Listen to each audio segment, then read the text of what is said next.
Are there things that they can do to make it better? You've already hit on some of it. Is there anything else off the top of your head that you think could make it a little bit better?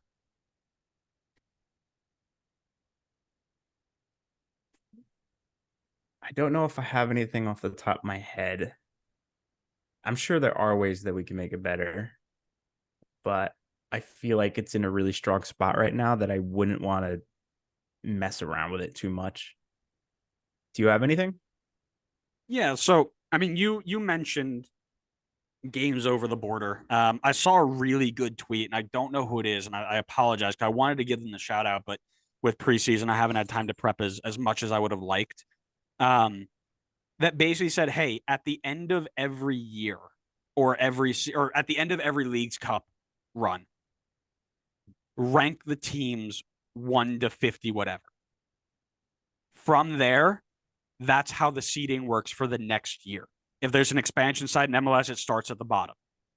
But that's how the expansion works, or that's how the seeding works. One versus one. I don't know how it would draw into a hat. Maybe do pots and pick one, two, three, whatever. But that's how the seeding would work, and then you do home and away based off of um the seeding. So if you're in the number one seed, you host both games, right? If Club America won this whole thing next year, they would get to host all their games, something like that. I think that's pretty cool, and I think that'd be a good way to do it. Logistically, would it work? I have no idea. Probably not, but I think that's a great way to do that. The other thing I would probably like to see is less like changing the group stage. I think 15 3-team groups was just a little too much for me.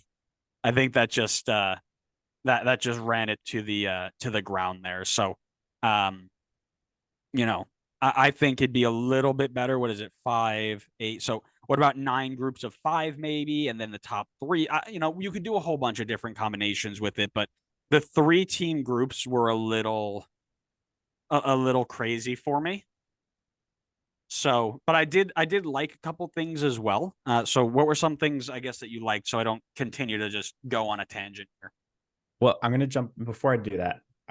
If you were to change it to 9 groups of 5, you're now extending the tournament a lot longer because now group stages are probably going to be 4 games. Hmm. You doubled the group stage length, and on top of that, you have still all the knockouts. So unless you're going to maybe cut down on the amount of teams that make it to the knockouts, like maybe instead of a round of 32, you go right to the round of 16. You could do it that way. But I guess that depends on whether or not you want more group stage games or if you want more knockout games. I mean, I get the appeal of having more knockout games. It's like a meaningful one-off game, so I'm sure that gets people more excited. But